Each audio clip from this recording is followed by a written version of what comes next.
Hey guys, so today I'm going to talk to you about some of the things that I wish I would have known before VSG surgery post-op. I feel like before surgery was really adequately educated, but after surgery kind of just fizzles off. So I am now day 6 post-op, and I just wish some of the things that I would have known about. If you don't know, VSG is a vertical sleeve gastrectomy, which this is your esophagus right here, and then this is your stomach, and this is your small intestines.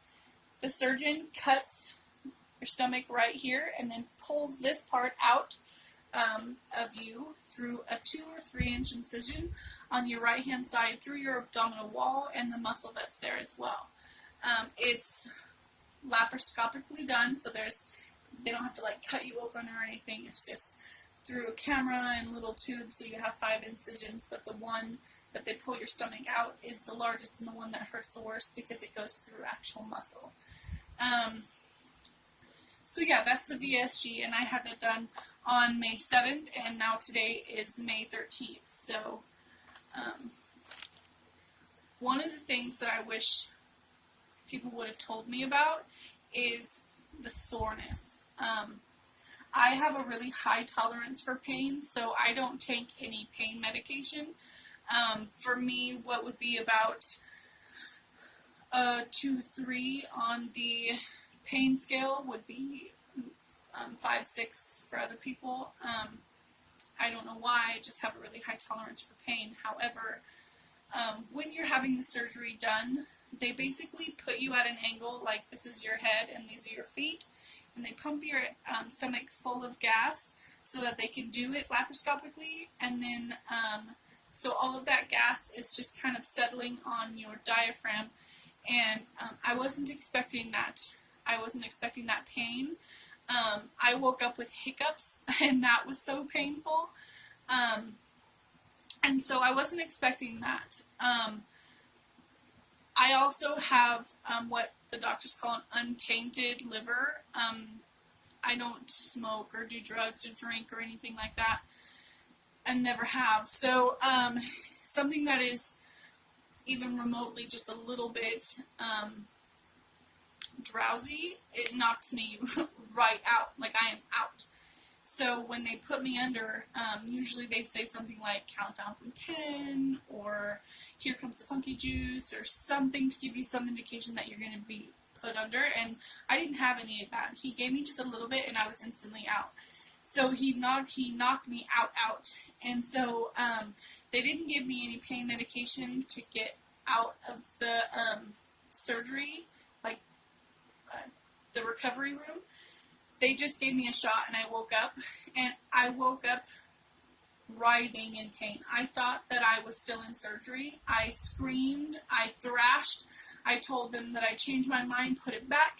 I told them, put me back under, screaming, put me back under, please. It hurts so bad. So then they just gave me another shot, and they put me under, and then after, when I woke up again, I had pain management. The nurses actually told me that they didn't know that if I would handle the pain medication because of how I handled the anesthesia. So they didn't give me any. That was painful. On day 4 post-op, I sneezed, and I've never had a baby, but from what most people have told me, that is when you have a baby, and then, like, naturally, you give birth naturally, and then you go to have a poo, it feels like you're having a baby all over again. I sneezed, and I thought that I was waking up from surgery all over again. It was so painful. I thought my insides were ripping in half. I have conferred with a couple of other people, and they told me that was completely normal. They cut my muscles. They cut my stomach in half. Well, 80% of my stomach was removed, so of course it's going to be normal that it hurts. And then one thing that I didn't realize that I was going to miss was I miss food. Now, I did everyday update on the 10 days before surgery the liquid diet, and I had my struggles, but I got through it pretty well because I knew that I had an end goal. I wanted my surgery, and now it's 10 days after surgery, and I'm like, I want food so bad. It's been forever. You know, the last time I had anything to eat was the 26th of April, and it's like almost an entire month later, so I just miss it. I find myself thinking about it, and I don't know if that's just a me thing or if that's just because of, you know, my food addiction, but I miss it. And then my taste has changed. I drink the Premier Protein 100%. I have bariatric fusion as well, but I drink the Premier Protein first and foremost. It's just easier for me. I have it all here. But my three favorites were cookies and cream that tasted like chocolate milk, bananas and cream that tastes like banana cream pie, and peaches and cream which tastes like peach milk. And they were all delicious and I loved them. But now it all tastes like cardboard, no matter what I do. As soon as I woke up from surgery and I started having the bariatric fusion, it tasted like cardboard. And I haven't had anything other than water, so I don't know if it's all of my taste now tastes like cardboard, but the bariatric fusion tastes like cardboard to me. It tastes like straight paper, so I'm a little nervous that all of my taste has changed, but I didn't anticipate that. And I wish someone, I don't know if it's just me, but I wish someone would have at least warned me, hey, your taste could change. One thing that is frustrating beyond all get out is the water protein intake frustration, and then the soreness that comes from that. So when you wake up from the hospital, you have to drink 2 of these little things per hour. It is difficult, and I didn't do it at all. The first day I hardly drank even a whole one of these the whole day. I just mainly slept the first day.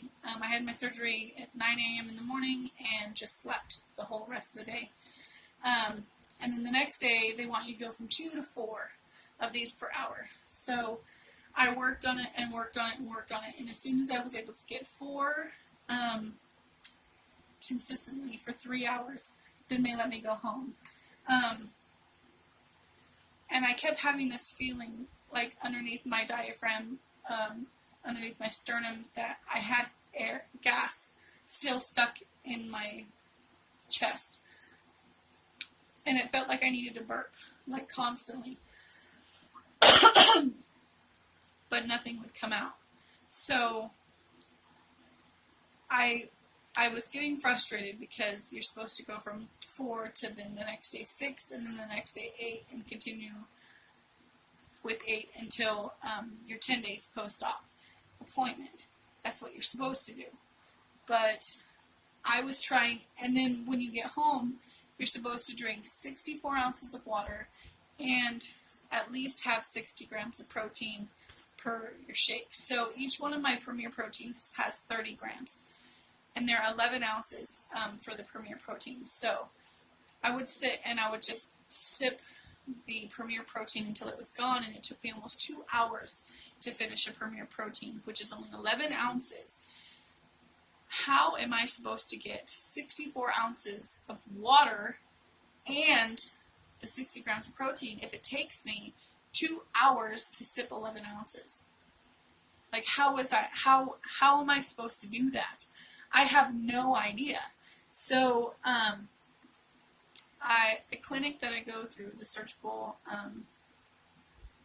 center that I go through, they give you a mentor who had already been through the process, and mine's name is Gabby. And she, I texted her and I was like, how am I supposed to do this? I'm so frustrated. So I tried taking bigger sips, just a little bit bigger, thinking maybe that would help. And then I started having this pain in my chest, so then I started doing only 5 minutes apart instead of 10 minutes. And I still had the pain in my chest, and she said, just do the best that you can. It's going to be very, very difficult, but some days you're just going to have to choose. Do you want to get your protein in, or do you want to get your water in? Because you have to work you have to set a timer, and you have to sip all the time. And the pain was because I was sipping too large too frequently. And so because your stomach is only that tube, where is the water going to go? But right at the top, or the water, the liquid, whatever, it's supposed to go, except for on the top, which is where the air bubbles would sit for you to burp them out. So of course it feels like you need to burp, but it's liquid, so you can't burp. So that makes so much sense to me. So I've slowed down, and I make sure I get my protein every single day, and I work as hard as I can on my water. Some days I'm able to get up to 30 ounces of water. Some days I'm able to get up to 45. Yesterday totally sucked, and I only got like 20 ounces of water, so I need to work harder on that. Another thing I wasn't expecting was I have no desire to use the restroom. Usually when you wake up in the morning, you have to, like, the first thing you have to do is go pee, and I don't have that anymore. I know that I have to, because it's been, a night, and I need to go pee, so I go in there and I pee buckets, but I don't have the feeling like I need to go pee. And my mentor Gabby said that that's totally normal, but I wish someone would have told me that. Like, what if I have to go pee and I don't even know? So I have to keep reminding myself every couple of hours, oh, maybe I should go pee. And then also, having a bowel movement is the strangest experience, because I can't push, so I have to take Miralax, and so I do every single day. So I take Miralax because I know that I have to have a bowel movement, but it's weird. Another thing is I follow a whole bunch of people on Instagram that have been through this procedure, so that I have multiple people's accounts and stuff like that, multiple sources of knowledge, I guess, of people who have been through this process before.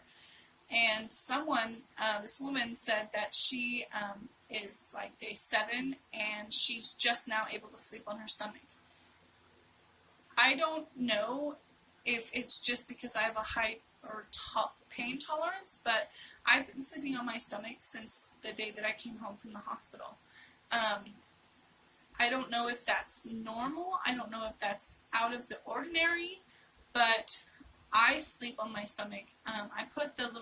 They put a binder around your stomach, like a ace bandage, but it's like huge, and they put it around your stomach, and it's been wonderful. I sleep with it every night, but I sleep on my stomach, and I sleep for like a good 8 hours on my stomach. But I don't know if it's just me. So if you're a stomach sleeper and you're not able to sleep on your stomach, obviously I wish someone would have told me, because I had no idea that some people can't sleep on their stomach, and that would have totally sucked if I tried and then I wasn't able to. So for the people who can't, from the moment you wake up from surgery, they want you to walk. They want you to walk and drink liquids. And because of the way that I woke up, I wasn't able to walk very far. I basically just left my room and turned around and came back in. But every day you're supposed to be walking, and because of how large my stomach is and it hangs the way that it does, it feels like it's going to rip in half when I walk for really long distances.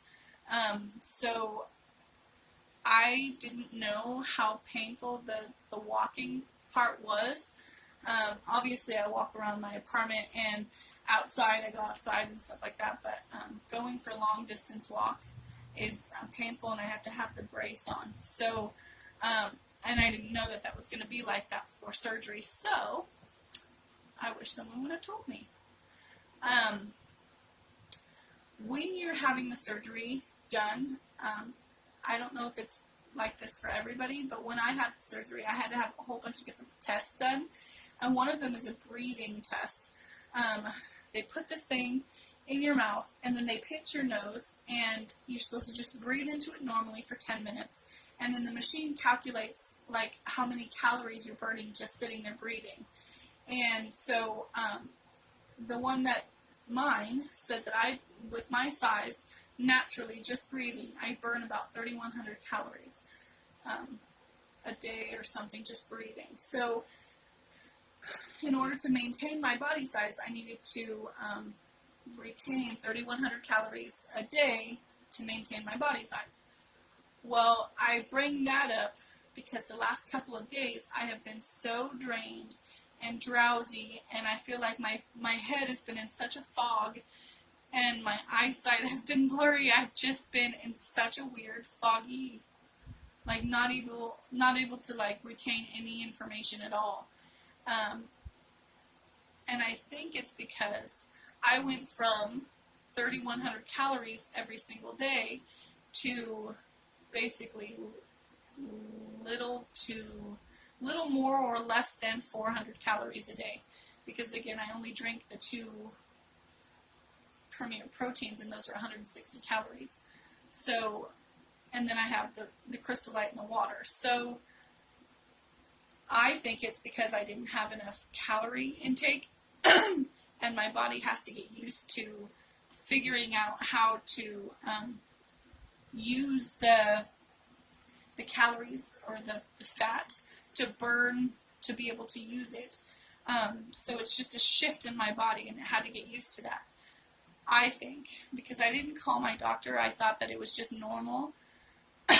But the weird thing is how much my brain was just in a fog. My mom and I are watching Game of Thrones. We just got HBO, so we recorded all of the episodes. We'd never watched a single one before. And not yesterday, but the day before, we watched an entire episode. And my mom went, "Wow, that's insane." And I looked at her and I went, "I don't remember anything of that happened. I don't remember anything of that, what just happened in that episode." Like, I just watched an episode in a fog. It was so weird. So, I think it's just, today I feel fine.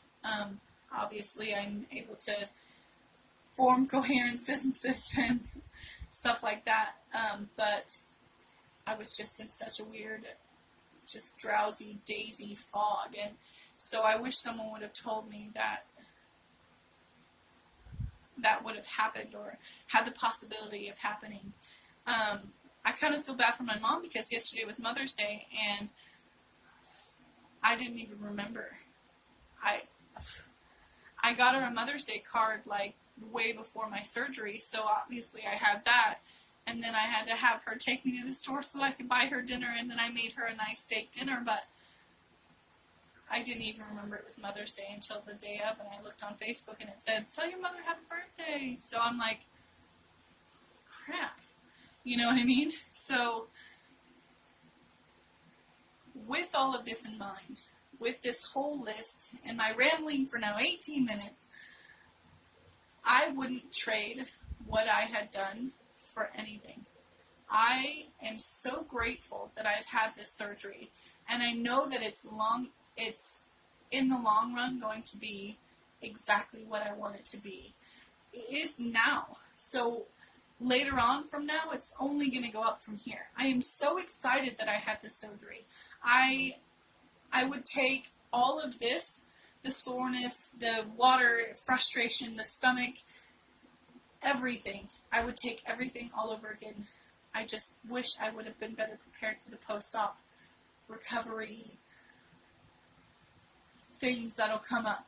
And I still feel like even after I post this video and you're like, "Oh, I should have said that too," but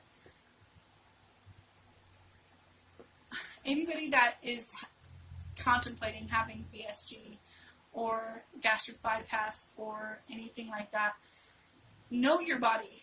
Know your body and what you're going through. Know that it's going to be painful. Know that it's going to be frustrating because you can't do some of the stuff that you want to do. But know that it's going to be worth it in the very end.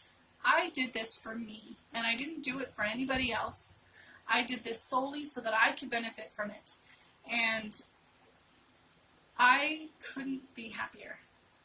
I am loving the way that my body is responding to surgery. I'm loving the way that I am able to... I've wanted a surgery for 12 years, and I finally got it. Finally. And I am so excited. So, I think you will be too.